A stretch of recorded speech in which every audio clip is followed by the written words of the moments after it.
வணக்கம் நேயர்களே. நேயர்கள் அனைவரும் நீடூழி வாழ்க்கை நிம்மதியுடன். இது நம்ம யூடியூப்பை பற்றின ஒரு பதிவு. என்னென்னா, நம்ம யூடியூப்பில் இப்போ ஒரு 27,000 சப்ஸ்கிரைபர் இருக்கீங்க. ஏன்னா அதுலேயும் சில பேர் ரொம்ப ஆத்மார்த்தமாக என்கிட்ட ரொம்ப அன்பாக அவங்க பேசுகிறத கேட்குறப்ப எனக்கு ஒரு சமயத்தில் மெய் சிலுத்து போகுது. எப்படின்னா, நேற்று ஒருத்தவங்க சசிகலா ஷர்மா நகர்லேருந்து ஒருத்தவங்க பேசுனாங்க.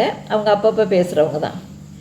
கூப்பிட்டு, மேடம் நேற்றே பேசணுன்னு இருந்தேன், நேற்று பதிவில் உங்களுக்கு வீசிங் இருக்குது, அதனால் என்னால் வெளியில் வர முடியல அப்படின்னு ஏதோ சொல்லியிருந்தீங்க.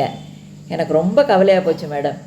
நீங்கள் எதனால் மேடம் வீசிங் வந்தது அப்படின்னு அவ்வளோ ஒரு உரிமையாக, என்னாவது வேண்டாதது சாப்பிட்டீங்களா, என்னனால வந்தது அப்படின்னு சொல்லிவிட்டு டாக்டரை போய் பார்த்தீங்களா அப்படின்னு கேட்டுட்டு, இனிமேல் முடியலைன்னு சொல்லாதீங்க மேடம் அப்படின்னு சொல்லிவிட்டு, நான் உங்களுக்காக உடனே போய் உட்காந்து முருகன் பக்கத்தில் உட்காந்து நல்லா வேண்டிக்கிட்டேன் மேடம் அப்படின்னு சொன்னப்போ எனக்கு இவங்களோட அன்புக்கு முன்னால் எனக்கு என்ன சொல்கிறதுனே தெரியல.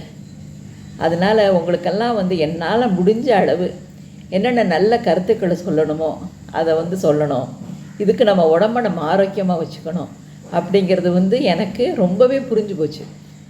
என்ன, அதனால் உங்கள் அன்புக்கு எல்லாம் கட்டுப்படுறேன். என்ன, நான் நல்ல விதமாக ஆரோக்கியமாக இருந்து என்ன நிறைய பதிவுகள் நல்ல விதமாக மக்களுக்கு நல்ல இறை நம்பிக்கை, அதுவும் இப்போ உள்ள இளைய தலைமுறையினருக்கு நல்ல காட் ஃபெய்த்து, மனசுக்குள்ளே காட் ஃபெய்த் இருந்து மனசுக்குள்ளே இறைவன் இருந்தாலே எந்த தப்பு செய்ய மாட்டாங்க.